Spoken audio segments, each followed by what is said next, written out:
আসসালামু আলাইকুম সবাইকে। Welcome to the live of chemistry first paper analysis. আমরা জাস্ট 1 মিনিট একটু ওয়েট করি, সবাই একটু আমাদের সাথে সংযুক্ত হোক।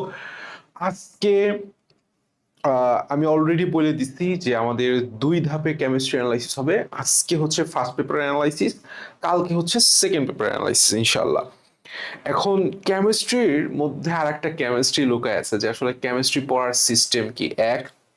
2 নাম্বার, কেমিস্ট্রির যে আমরা হাজারি স্যার বলো বা কবির স্যারের অনুশীলনী বলো, প্রত্যেকটা জায়গায় আসলে একটু অগোছালো করে লেখা, ঠিক আছে? মানে এই জিনিসটা গোছানোর প্রয়োজন পড়ে। তো কেমিস্ট্রি কিভাবে গুছাবো, এবং সবচেয়ে গুরুত্বপূর্ণ পার্ট হচ্ছে কেমিস্ট্রি আমরা কিভাবে পড়বো এবং অ্যানালাইসিসটা আমি আসলে কিভাবে করবো সেটা একটু দেখায় দিয়ে নিই।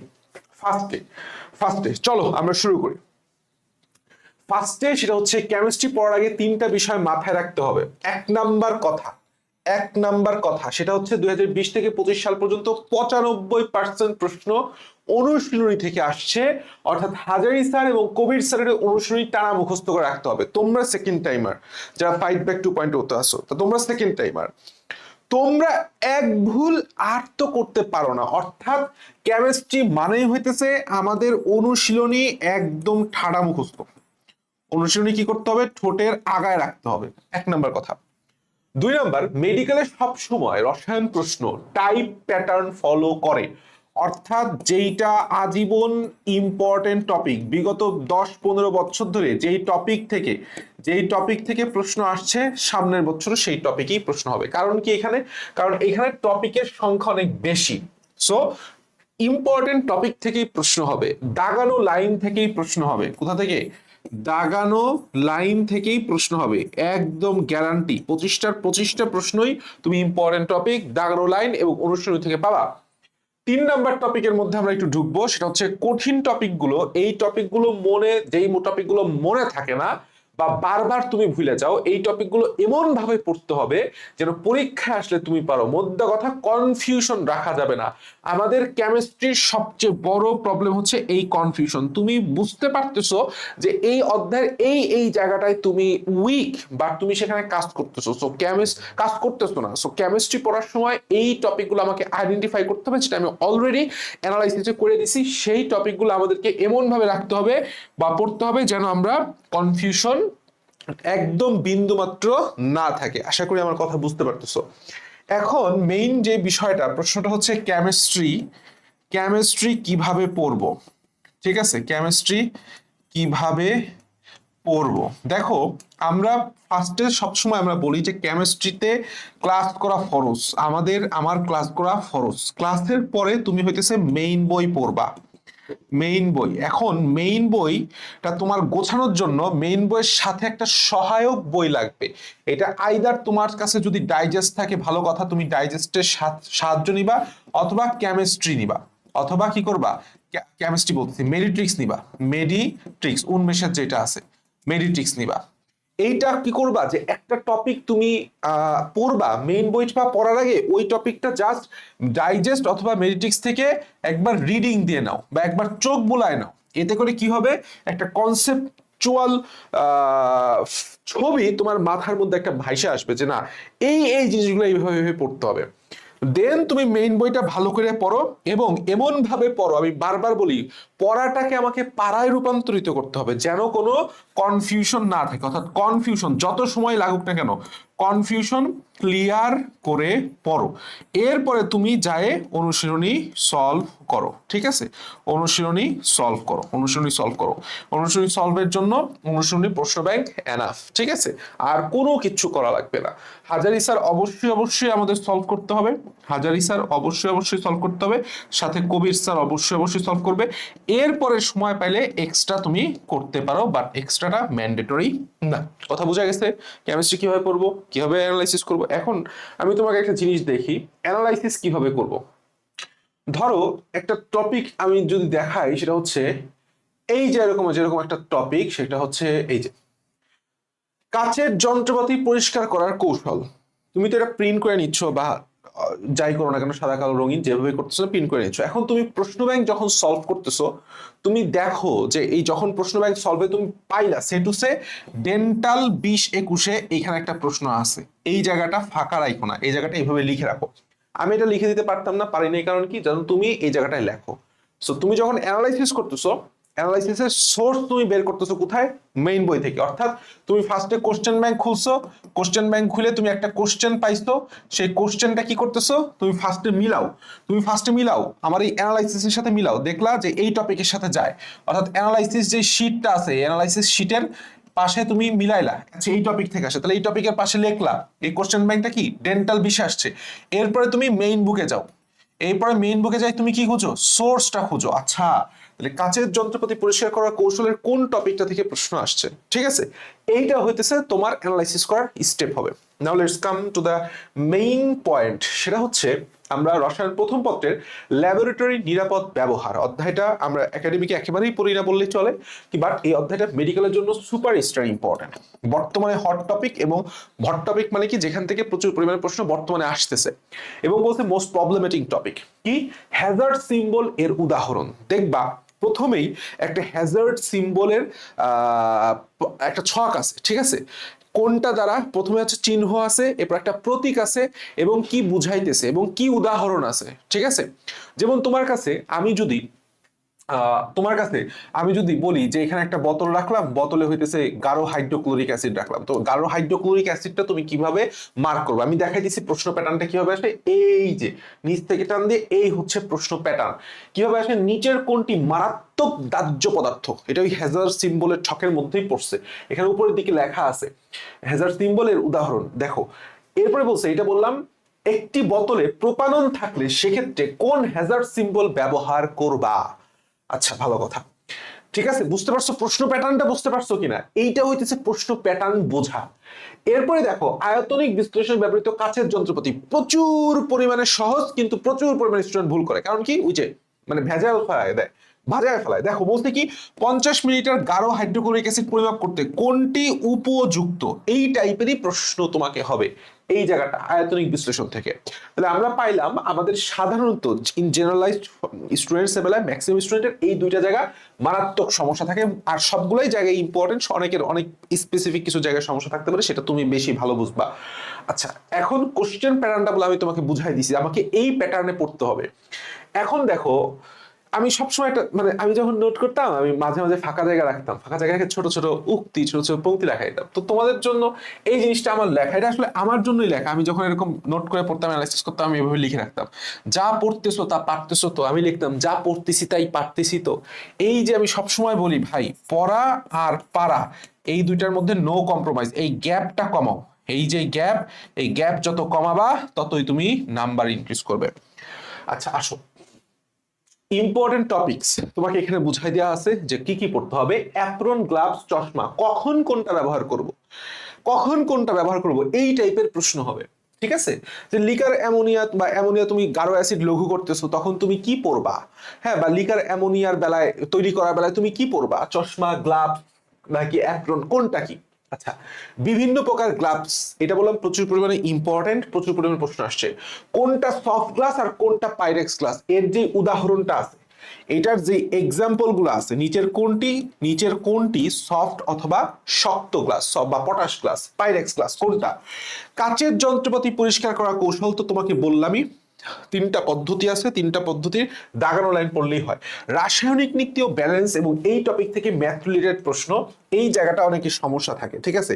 রাসায়নিক নীতির পার্ট এবং এর ব্যবহার, এবং রাইডার কি জিনিস, রাইডার ধ্রুবক কি জিনিস, এবং এই রাইডার ব্যবহার করে আমাদের যে ম্যাথমেটিক্যাল পার্টটা আছে, এই অধ্যায়ের একটা ম্যাথমেটিক্যাল পার্টই পড়তে হবে, সেটা হচ্ছে এই অঙ্ক করতে হবে।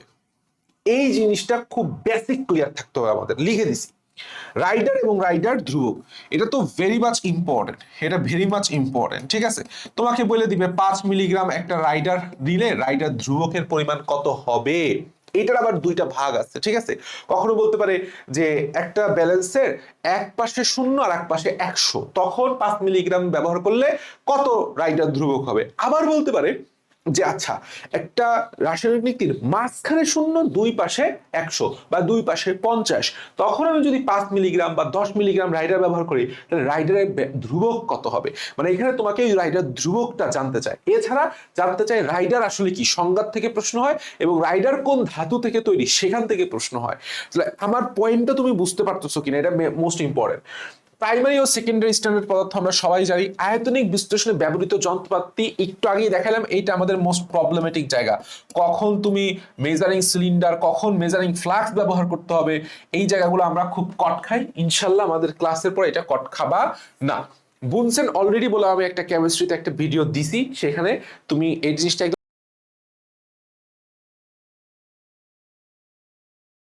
এবং split lamp very much important. First কথাটা হচ্ছে দুইটার পার্থক্যের একটা ছক আমি ক্লাসের সময় এটা পড়াই দিই।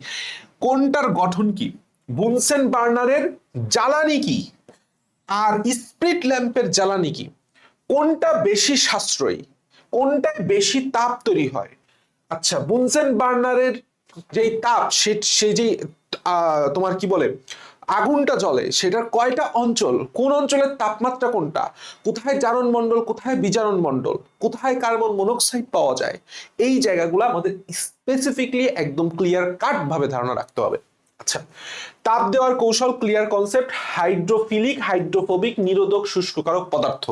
এই জায়গাটা অনেক নেগলেক্টেড জায়গা, কারণ কি বইতে সুস্পষ্টভাবে এটা নাই।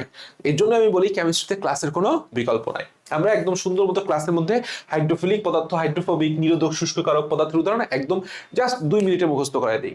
আচ্ছা, হ্যাজার্ড সিম্বলের উদাহরণ, মাথা নষ্ট জিনিস আমি দেখাইলাম। বিষাক্ত বিকরের বিকল্প উপাদান, যেমন আমি যদি তোমাকে বলি বেনজিন, হ্যাঁ বেনজিন একটা বিষাক্ত, তাহলে এইটার আমার বিকল্প উপাদান কি একটা ছক আছে, এই ছকটা খুবই গুরুত্বপূর্ণ। পরিবেশের উপর ল্যাবরেটরি রাসায়নিক উপাদানের প্রভাব, it's also very much important. Okay, তাহলে আমরা মোটামুটি আর একটা জিনিস আছে, এখন তো শেষ করে নেই। আচ্ছা, এই জায়গায় একটা কথা লিখছি, mind it all topics are equally important. যে ইম্পর্টেন্ট টপিকস এর আন্ডারে যেগুলি আমি লিখছি সবই ইম্পর্টেন্ট। কখনো কখনো দেখা গেছে যে যেখান থেকে প্রতিবার প্রশ্ন আসে তার পাশে 3টা স্টার লাগাই দিছি, 3টা স্টার মানে প্রতিবার প্রশ্ন আসবে। দেখো কি বলছে, মাইক্রো, সেমি মাইক্রো, ম্যাক্রো পদ্ধতির ছক আমি পড়ানোর সময় 3টার একটা ছক করে পড়াই, ঠিক আছে, ছক করে লেখাই দিই। এইটা আসলে ইনফিনিটি স্টার, এইটা ভুল করা যাবে না।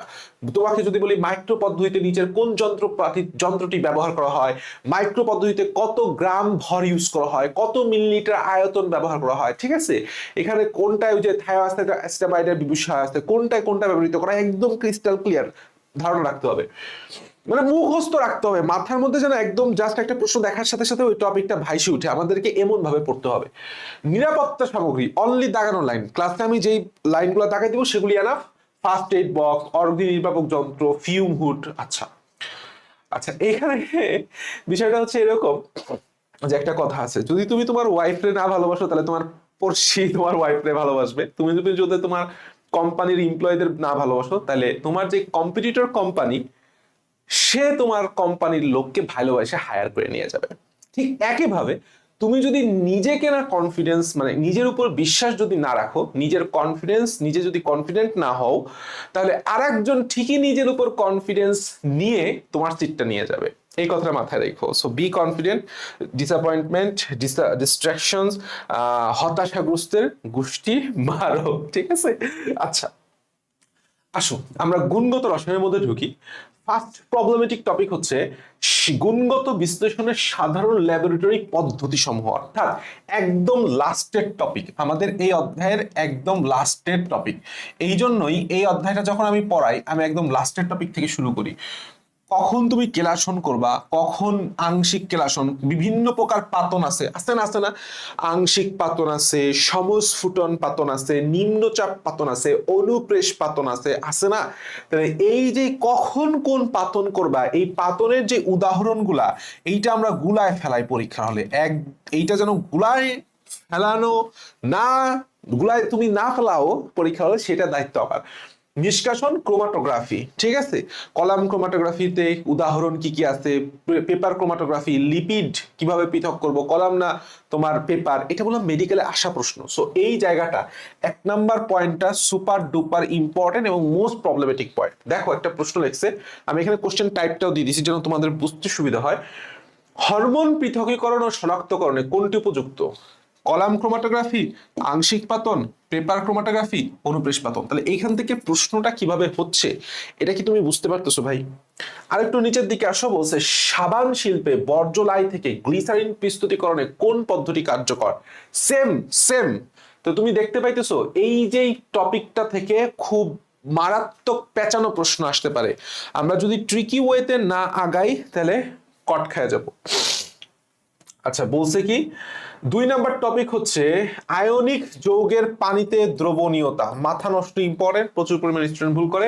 নিচের কোন যৌগটি পানিতে দ্রবণীয়? ঠিক আছে, calcium sulphate, calcium carbonate, zinc carbonate, ammonium sulphate. তো আমাদেরকে এই টাইপের প্রশ্ন দেখার সাথে সাথে আমি কি বলছি লিখে দিতেছি, দেখো দেখার দেখার সাথে সাথে সাথে সাথে পারতে পারতে হবে। ওকে, এছাড়া আরো 2টা জায়গায় সমস্যা আছে, সেটা হচ্ছে সিক্ত পরীক্ষা।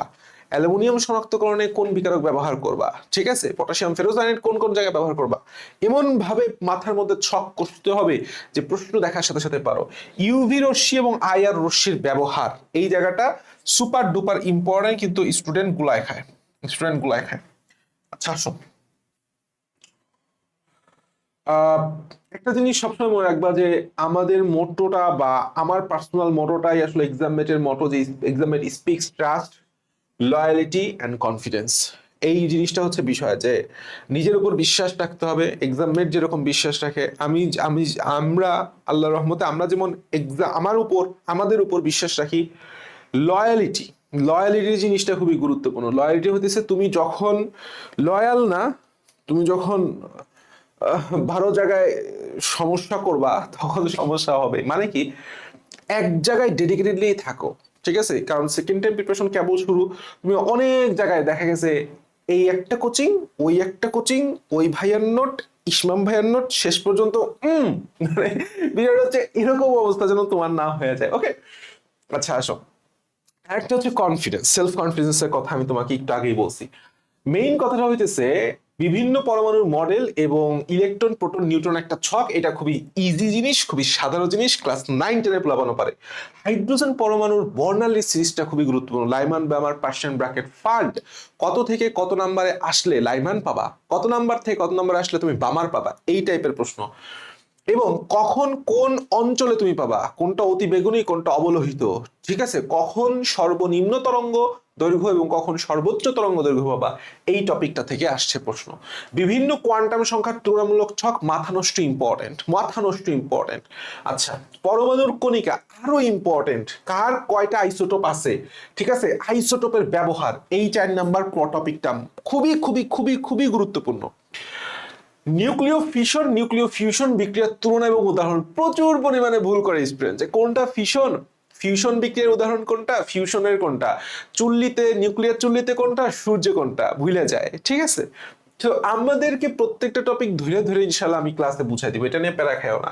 আর একটা জিনিস হতেছে আমাদের যত দ্রুত সম্ভব, তোমরা যারা দেখতেছো যত দ্রুত সম্ভব তুমি সেকেন্ডারি প্রিপারেশন শুরু করবা, তত দ্রুত তুমি কোপ আপ করতে পারবা, তত বেশি আগায় থাকবা। ওকে, নিউক্লিয় ফিশনের পরে আসছে হচ্ছে আউফবাউ হুন পাউলির বর্জন নীতি, কে কে কোনটা অনুসরণ করে কোনটা করে না, এখানে একটা কনফিউশন পার্ট আছে যে আমরা তো খালি আউফবাউ নীতি পালন করি। একটা প্রশ্ন হলো নিচের কোন ইলেকট্রন বিন্যাসে আউফবাউ নীতি অনুসরণ করা হয় না, বা নিচের কোন মৌলটি হুন্ডের নীতি অনুসরণ করে না, এরকম কিছু ব্যতিক্রমী টপিক তুমি গুহ স্যার, লিঙ্কন স্যারে পাবা। আমরা ক্লাসের মধ্যে এইটা মার্চ করে দিই, যখন আমি এই টপিকটা পড়াবো তোমার সব একদম ক্রিস্টাল ক্লিয়ার হয়ে যাবে।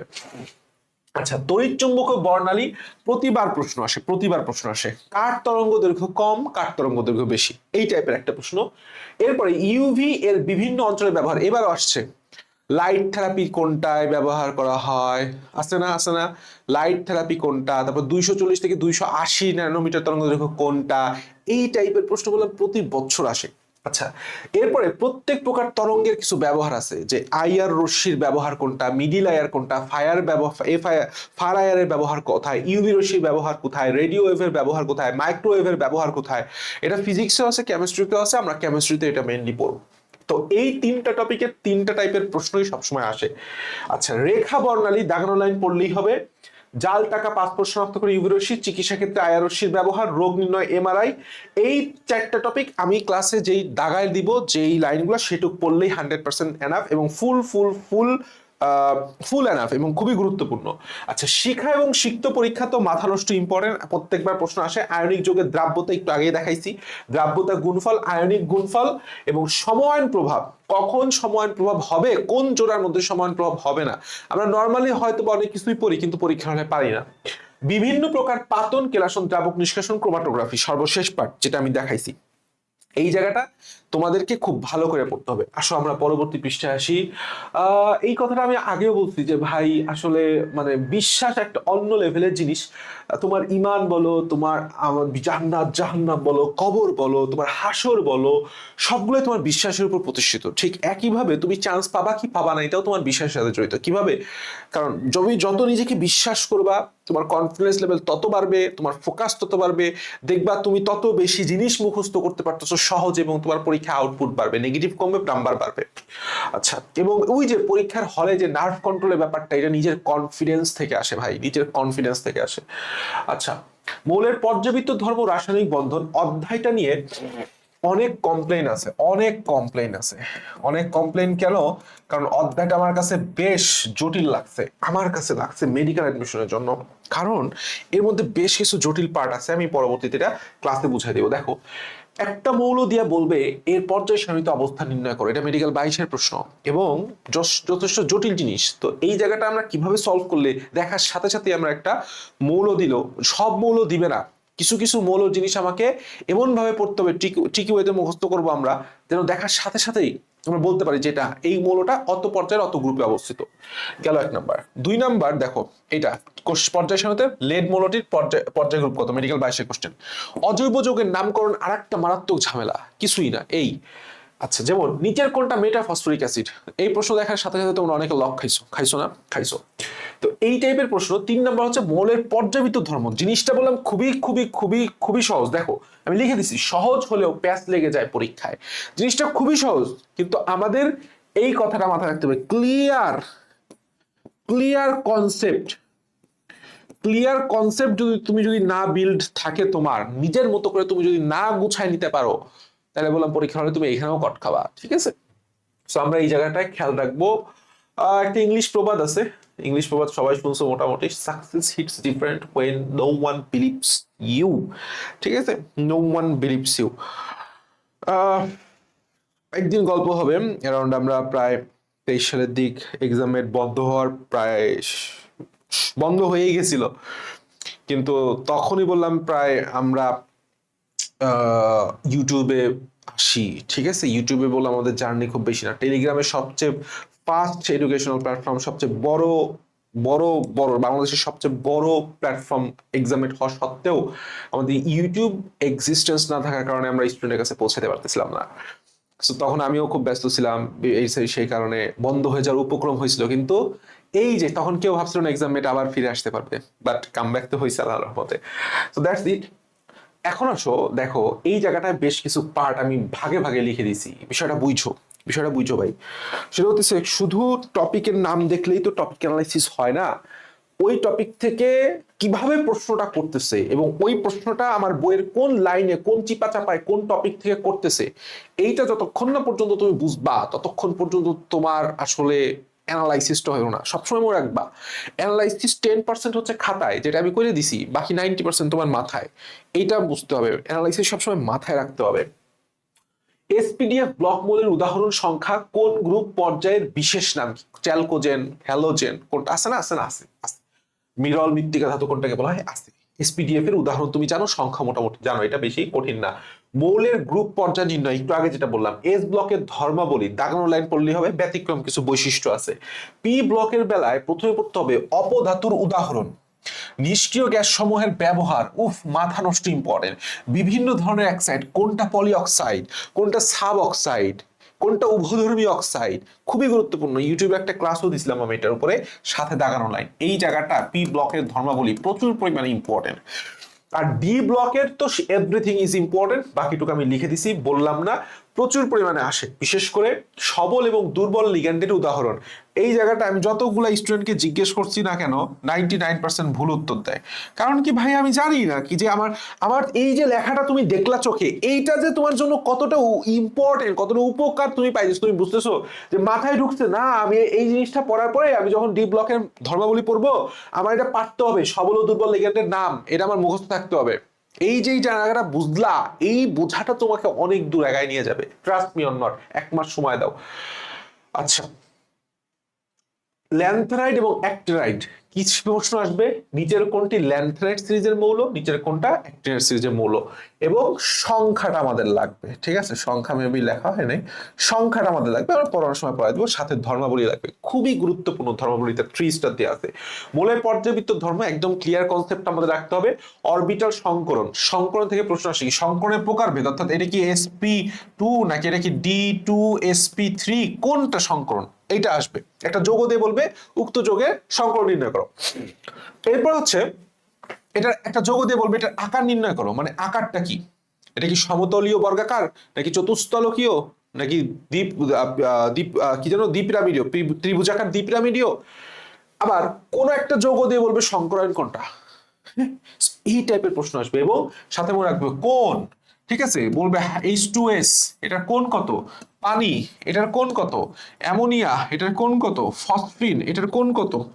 তাহলে এই যে তুমি যখন একটা টপিক পড়তেছো ভাই, তুমি এই প্রত্যেক টাইপের প্রশ্ন তোমার পারতেছো কিনা, এটা একটা টপিক পড়ার শুরুতে এবং শেষে রিয়ালাইজ করতে হবে। যে শুরুতেও রিয়ালাইজ করতে হবে যে আমি এই টপিকগুলো পড়বো, শেষে রিয়ালাইজ করতে হবে না আমি এখান থেকে প্রশ্ন আসলে পারবো কিনা।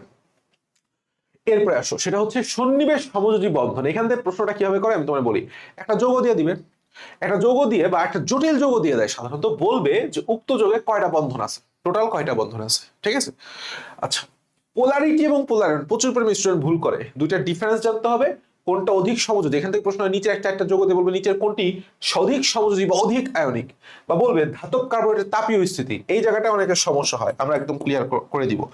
বন্ডিং নন বন্ডিং এর শক্তিমাত্রা, জাস্ট আমার দাগানো লাইন পড়লে হবে, একটা ছক আছে, ঠিক আছে, দেখবা একটা ছক আছে, বন্ডিং ও নন বন্ডিং বন্ধনের শক্তিমাত্রা, হাইড্রোজেন বন্ধনের শক্তিমাত্রা কত, ঠিক আছে, লন্ডন বলের শক্তিমাত্রা কত, হাইড্রোজেন বন্ধনের প্রকারভেদের উদাহরণ, লাস্টে আছে অক্সো অ্যাসিডের নামকরণ। এটা টিকি পার্ট, একবার মুখস্থ করলে হবে না, মানে একটা মুখস্থ করে তুমি এই জিনিসটা পারবা না, এটা ট্রিক্স দিয়ে পড়তে হবে।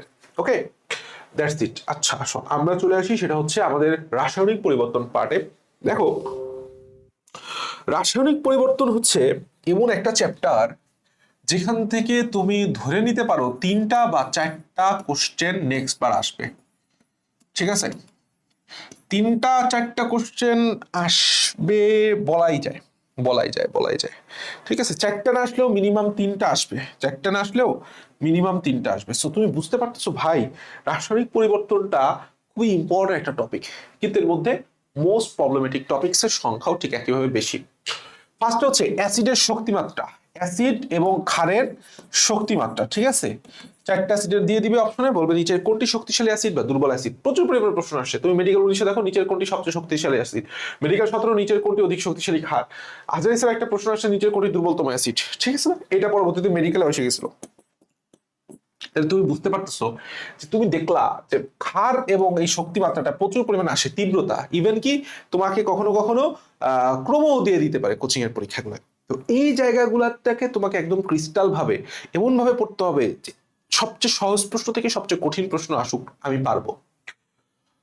আচ্ছা, এরপরে দেখো বিক্রিয়ার হার, এই জায়গাটা যা ঝামেলা করে স্টুডেন্ট, মানে আসলে কি একাডেমিকের বেসিক খুবই দুর্বল থাকে ম্যাক্সিমাম স্টুডেন্টের, এরা বিক্রিয়ার হার, হার ধ্রুবক, সাম্য ধ্রুবক, এই জিনিসটা অ্যাকচুয়ালি কি সেটাই বোঝে না। তুলনামূলক একটা ছক এবং প্রভাব বিস্তারকারী নিয়ামক এবং সক্রিয়ণ শক্তি, মাথা নষ্ট ইম্পর্টেন্ট। আমাদের সময় প্রশ্ন আসছিল 20 সালে, এরপরে আসছে প্রশ্ন সক্রিয় শক্তি প্রচুর পরিমাণে আসে। দেখো প্রশ্নটা খেয়াল করো, এটা লিঙ্কন স্যার একটা প্রশ্ন, কোন বিক্রিয়ায় প্রয়োজনীয় সক্রিয় শক্তি নির্ণয় মূলত কোনটি সহায়ক হবে? একদম মেডিকেল স্ট্যান্ডার্ড প্রশ্ন। তাপমাত্রা, সংঘর্ষের বিক্রিয়ার প্রকৃতি, বিক্রিয়ার ঘনমাত্রা। তুমি যদি এটা না পড়ো জীবনে পারবা? জীবনে পারবা? তোমার আমার আমি যদি না পড়ি, আমার 14 গোষ্ঠী আসে এই প্রশ্নটা পারবে না। সো এই জায়গাটা আমাদের হিট করতে হবে। আমরা চলে আসি প্রভাবক। এইটা তো খুবই গুরুত্বপূর্ণ। প্রভাবক থেকে দেখো আমরা টোটাল 4 প্রকারের প্রশ্ন পাই, একদম হাতে ধরা 4 প্রকার। 1 নম্বর হচ্ছে প্রভাবনের প্রকারভেদ। এবার একটা প্রশ্ন আসলো না, নিচের কোনটা ঋণাত্মক প্রভাবক, নিচের কোনটা অটো প্রভাবক, নিচের কোনটা প্রভাবক বিষ। এইটা হচ্ছে প্রভাবকের প্রকারভেদের প্রশ্ন। এক টাইপের প্রশ্ন গেল। 2 টাইপের প্রশ্ন, কোন প্রক্রিয়ায় কোন প্রভাবক ব্যবহৃত হয়, একটা ছক আছে যে তোমার অ্যামোনিয়া উৎপাদনে, সালফার ডাইঅক্সাইড উৎপাদনে, নাইট্রিক অ্যাসিড উৎপাদনে বিভিন্ন সময় তুমি কোন প্রভাবক ব্যবহার করবা, very much important. 1 number topic পারলা, 2 নাম্বার টপিক পারলা। 3 নাম্বারটা কি? সমসত্ব অসমসত্ব প্রভাবনের উদাহরণ, বিক্রিয়া এবং প্রভাবক। নিচের কোনটি সমসত্ব প্রভাবন বিক্রিয়ার উদাহরণ? প্রশ্নটা হবে এভাবে। তাহলে এই 3 টাইপের। আর একটা আছে আমাদের এনজাইম, কোন বিক্রিয়া কি এনজাইম লাগে, এবং এখানে চমৎকার একটা পার্ট আছে, আমি ঢাকায় দিব, সেটা আমাদের মুখস্থ করতে হবে। এখান থেকে প্রচুর পরিমাণে প্রশ্ন আসে। এই 4টা টপিক থেকে যদি তুমি পারো, তার মানে তুমি প্রভাবক থেকে যে কোনো প্রশ্ন সলভ করতে পারবা। ঠিক আছে, এখানে একটা জিনিস মনে রাখতে হবে, এখানে আমাদের একটু এক্সট্রা ইনফোর জন্য কবির স্যারের ইনফোটাও লাগবে। কবির স্যারের এই প্রভাবকের উদাহরণের মধ্যে কিছু জিনিস এক্সট্রা দিছে। যেমন নিচের কোনটি ঋণাত্মক প্রভাবক, মেডিকেল বিষ। স্পর্শ পদ্ধতিতে সালফিউরিক অ্যাসিড উৎপাদনে নিচের কোন প্রভাবক ব্যবহৃত হয়, সেকেন্ড টাইপের প্রশ্ন। নিচের কোনটি সমসত্ব প্রভাবক, 4টে উদাহরণ দিয়ে বলবে। ঠিক আছে, এগুলি ছিল আমাদের প্রবলেমেটিক টপিক। এখন ঝুঁকি আমি সাজেশনের মধ্যে গ্রিন কেমিস্ট্রি নীতি, দাগানো লাইন মোটামুটি পড়লেই হবে। ফার্স্টে একমুখী বহুমুখী বিক্রিয়ার উদাহরণ, নিচের কোন বিক্রিয়াটি একমুখী, নিচের কোন বিক্রিয়াটি বহুমুখী, এবং একমুখী বহুমুখী বিক্রিয়ার কিছু বৈশিষ্ট্য বা শর্ত আছে, হয়ে গেল 2 নাম্বার। 3 নাম্বার বিক্রিয়ার হার, হার ধ্রুবক, বিক্রিয়ার ক্রম। বিক্রিয়ার ক্রম দেখে কে এর মান নির্ণয় খুবই আছে, খুবই খুবই গুরুত্বপূর্ণ, খুবই গুরুত্বপূর্ণ। এবং এখানে একটা সম্পর্ক আছে, KP is equal to KC del R T. ঠিক আছে, sorry, R T divided by del N. এই এই এই এই জায়গাটা থেকে প্রচুর পরিমাণে প্রশ্ন আসে। শূন্য ক্রম, প্রথম ক্রম, দ্বিতীয় ক্রমের বিক্রিয়ার কিছু বিশেষ বৈশিষ্ট্য আছে।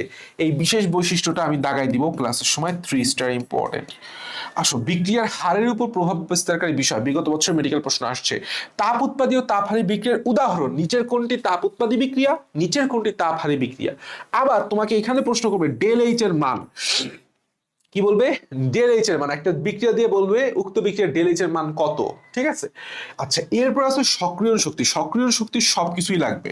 সক্রিয়ণ শক্তি জিনিসটা কি, সক্রিয়ণ শক্তির উপর কি কি বিষয় প্রভাব ফেলে, এবং সক্রিয় শক্তির কিছু ইম্পর্টেন্ট ক্যারেক্টারিস্টিক্স আছে, মানে বৈশিষ্ট্য আছে। প্রভাবক এভরিথিং একটু আগেই বলছি, লাশ হাতেলের নীতি, ভরকিয়ার সূত্র, কেপিকেসি, ক্লিয়ার কনসেপ্ট লাগবে। পানির আয়নিক গুণফল, পানির অটো আয়নীকরণ, দাগানো লাইন পড়লে হবে। অ্যাসিড ও ক্ষারের তীব্রতা, অনুবন্ধী অ্যাসিড অম্ল ক্ষার, এটা তো আমি আগেই বলছি ইম্পর্টেন্ট। আর একটা হচ্ছে পিএইচ। পিএইচ থেকে লাগবে হচ্ছে সবকিছু, সকল টাইপের ম্যাথ। তোমার কাছে আগে যখন পিএইচ পড়বা, প্রথমে কি করবা, তোমার ডাইজেস্ট বা মেডিটেক্স খুলে পিএইচ এর যাবতীয় যত টাইপের ম্যাথ আছে আমিও করাই দিব, তুমি নিজেও করতে পারো, করে ফেলো। দাগানো লাইন আর উদাহরণ, কিছু গুরুত্বপূর্ণ জিনিসের উদাহরণ, মানে পিএইচ আমাদের মান মুখস্থ রাখতে হবে। বাফার, এই প্রশ্নটা খুবই গুরুত্বপূর্ণ। বাফার, কোনটা অম্লীয় বাফার, কোনটা ক্ষারীয় বাফার, রক্তের বাফার কোনটা। ঠিক আছে, নির্দিষ্ট কিছু অ্যাসিডের, এইটা বললাম আমরা নেগলেক্ট করে যাই, 14 নম্বর টপিকটা আমরা মুখস্থ রাখি না। নির্দিষ্ট কিছু অ্যাসিডের কে এর মান আর পি কে এর মান বলে আমাদের মুখস্থ রাখতে হবে। আমি যদি বলি তোমাকে যে ইথানোয়িক অ্যাসিড বা সেটুসে HCOOH, মিথানোয়িক অ্যাসিড যেটা, এটার পি কে এর মান কত, তুমি কি পারবা? তাহলে এই জায়গাটা কেন পারবা না? কারণ তুমি কখনো চিন্তাই করো না যে এখান থেকে প্রশ্ন আসবে, কিন্তু এটা তো আসার প্রশ্ন, মতো প্রশ্ন। বিভিন্ন প্রকার তাপীয় এনথালপি পরিবর্তন খুবই খুবই খুবই গুরুত্বপূর্ণ। দহন বিক্রিয়া, পরমাণুকরণ বিক্রিয়ার কোনটার কত তাপমাত্রা আছে, কোনটার ডেলএইচ এর মান কত, গলন কোনটা, ঠিক আছে, এটা খুবই আসে প্রশ্ন। অ্যাসিড ক্ষারের প্রশমন তাপের উদাহরণ, খুবই চমৎকার চমৎকার কিছু একটা ছক আছে শেষের দিকে, ওই ছকটা একদম 5 মিনিট দিলেই মুখস্থ হয়ে যায়। ল্যাভোইশীয় হেসের সূত্র, দাগানো লাইন, অক্সালিক অ্যাসিডের দ্রবণ তাপ, জাস্ট একটা লাইন আছে, দাগানো লাইন পড়লেই হবে। এই হচ্ছে তোমার 4র্থ অধ্যায়ের পড়াশোনা। এখন আমরা একটু ঢুকি, সেটা হচ্ছে কর্মমুখী রসায়নে। এখন আমরা একটু ঢুকবো, সেটা হচ্ছে কর্মমুখী একটু রসায়নে ঢুকি। ঠিক আছে, কর্মমুখী রসায়নটা দেখি। কর্মমুখী রসায়নটাও কেউ একাডেমিকে ঠিক মতো পড়ে না, পড়লেও আসলে যাচ্ছে তাই। মানে মেডিকেলের জায়গায় কর্মমুখী রসায়ন কত স্টার দিব? আমি 5টা স্টার দিব। যদি বলে ভাইয়া নেক্সট বার কর্মমুখী রসায়ন থেকে কয়টা প্রশ্ন আসা সম্ভব, আমি বলবো অনেক, একাধিক প্রশ্ন। কয়টা ইম্পর্টেন্ট, কত ইম্পর্টেন্ট? 5টা স্টার দিচ্ছি। তার মানে বুঝতেই পারতেছো এই জিনিসটা কতটা বেশি ইম্পর্টেন্ট। ফার্স্টে আসি, বিভিন্ন প্রকার প্রিজারভেটিভস এর উদাহরণ, গুরুত্বপূর্ণ পিএইচ, গলনাঙ্ক, কোন প্রিজারভেটিভস খাদ্য সংরক্ষণে ব্যবহৃত হয়। কিচ্ছু বুঝলা না? আসো বুঝাই। দেখো টাইপ দেখো, ফুড প্রিজারভেটিভ হিসেবে ব্যবহৃত সাইট্রিক অ্যাসিডের পিএইচ কত। অর্থাৎ প্রিজারভেটিভস এর কিছু নির্দিষ্ট প্রিজারভেটিভস এর পিএইচ তোমাকে মুখস্থ রাখতে হবে, আমি দাগাই দিব। 2 নাম্বার, নিচের কোনটি অ্যান্টি মাইক্রোবায়াল খাদ্য সংরক্ষক নয়? কোনটা যে অ্যান্টি মাইক্রোবায়াল, কোনটা অ্যান্টি অক্সিডেন্ট, কোনটা প্রাকৃতিক, কোনটা কৃত্রিম, এইটা আমাদের একদম মুখস্থ রাখতে হবে, মুখস্থ করাই দিব। এবং কখন কোন খাদ্যে তুমি কোনটা ব্যবহার করবা, জুস সংরক্ষণে কোন প্রিজারভেটিভস ব্যবহৃত হয়। আচ্ছা ভালো, কোনটি প্রাকৃতিক প্রিজারভেটিভস নয়, দেখতে পাইছো? কোনটি অ্যান্টি অক্সিডেন্ট। এই যে টাইপের প্রশ্ন দিলাম, এখানে টোটাল 4 টাইপের প্রশ্ন আছে, এই 4 টাইপের প্রশ্ন তোমায় করা হবে, এটা ভেরি কনফিউজিং এবং ভেরি ইম্পর্টেন্ট। আরেকটা হইতেছে এই অধ্যায় সবচেয়ে বেশি ঝামেলাপূর্ণ এবং সবচেয়ে কঠিন যেই পার্ট সেটা হচ্ছে কলয়েডের প্রকারভেদ। একটা ছক আছে, জাস্ট গিভ মি 15 মিনিটস, আমরা ইনশাল্লাহ 15 মিনিটে এই ছক মুখস্থ করবো, ক্লাসেই মুখস্থ করাই দিব ইনশাল্লাহ। যেমন প্রশ্ন আসবে কেমন, নিচের কোনটি ইমালশন নয়, মেডিকেল 22 প্রশ্ন। অন্ত্রের ইমেজিং কাজে ব্যবহৃত বেরিয়াম সালফেট মিশ্রণ কোন শ্রেণীভুক্ত, হাজারি স্যারের অনুসরণী প্রশ্ন। এই প্রশ্নটা যদি দেখো, অ্যারোসল সাসপেনশনে বিস্তার মাধ্যম কোনটি, কবির স্যারের প্রশ্ন। So it's very very very much important. সাধারণত এই টাইপের প্রশ্ন স্টুডেন্টের বেশি কট খায়, আমরা এটা সলভ করব। আচ্ছা, ইম্পর্টেন্ট টপিকে আসি, খাদ্য নিরাপত্তা, কিন্তু দাগানো লাইন পড়লেই হবে। প্রিজারভেটিভস থেকে দেখো 3 প্রকার প্রশ্ন। ফার্স্ট হচ্ছে শুষ্ককরণ ও শীতলীকরণের পদ্ধতিটা আমাদের জানতে হবে, কোনটা প্রাকৃতিক, কোনটা কৃত্রিম, কোনটা অ্যান্টি মাইক্রোবায়াল প্রিজারভেটিভস, কোনটা অ্যান্টি অক্সিডেন্ট প্রিজারভেটিভস, কোনটা ক্লিয়েটিং এজেন্ট, এর উদাহরণ, ব্যবহার এবং নিরাপদ মাত্রা সুন্দরভাবে আমাদের মুখস্থ রাখতে হবে এবং মুখস্থ আমি করাই দিব, প্যারা নেই। কৌটাজাতকরণ, চিনি, লবণ, প্রিজারভেটিভস, আম, আনারস ইত্যাদি, তাপমাত্রা, অর্থাৎ কোন খাদ্যে যখন তুমি একটা ধরো আম তুমি কৌটাজাতকরণ করতেছো, তাহলে এইখানে কত তাপমাত্রা লাগবে, কোন প্রিজারভেটিভস দিবা, চিনির পার্সেন্টেজ কত, লবণের পার্সেন্টেজ কত, এই জায়গাগুলো আমরা একটা ছক আকারে তোমাদেরকে প্রোভাইড করবো, ওই ছকটা মুখস্থ করলেই হবে। ঠিক আছে। আচ্ছা, 4 নম্বর আসো সাসপেনশন ও কোয়াগুলেশন, অর্থাৎ কলার শ্রেণী বিভাগের ছক, যেটা আগে বলছি। কোয়াগুলেন্ট খুবই গুরুত্বপূর্ণ, কোনটা শক্তিশালী কোয়াগুলেন্ট বেশি, যে আমরা জানি যার আয়রন বেশি, দুধের শতকরা সংযুক্তি এবং দুধ থেকে মাখন প্রস্তুতি। আমি বলছি দাগানো লাইন 100%, ভেরি বারবার প্রশ্ন আসে, এই টপিক থেকে, দুধের শতকরা সংযুক্ত থেকে। যেই টপিকগুলো দাগাই দিব সেটুকু পড়লেই হবে। এবং কিছু ছোটখাটো কথা বলবো, যে কথাগুলো তুমি যদি একটু কমন সেন্সে কাজে লাগাও, তোমার পার্সেন্টেজ মুখস্থ না কইলেও তুমি সঠিক উত্তর দাগাই দিয়ে আসতে পারবা। টয়লেট্রিজ ও পারফিউমারি সবই লাগবে, দাগানো লাইন আমি লিখে দিছি। Glass cleaner, toilet cleaner, vinegar প্রস্তুতি, ব্যবহার। লাস্টের টপিকটা বললাম মাথা নষ্ট ইম্পর্টেন্ট ভাই, লাস্টের টপিকটা মাথা নষ্ট ইম্পর্টেন্ট, কারণ ভিনেগার প্রস্তুতি ব্যবহার থেকেও মেডিকেলের প্রশ্ন আসছে। ঠিক আছে, কোন এনজাইম গুলা কোন স্টেজে তুমি ব্যবহার করতেছো, কত পার্সেন্ট তুমি দিচ্ছ, এটার একটা প্যারা আছে। সো আজকে এই পর্যন্তই, কালকে দেখা হচ্ছে সেকেন্ড পেপারের অ্যানালাইসিস নিয়ে। ফার্স্ট পেপার অ্যানালাইসিসের পরেই তোমরা ফার্স্ট পেপার অ্যানালাইসিসটা শুরু করে দাও ইনশাল্লাহ। Best of luck, tata.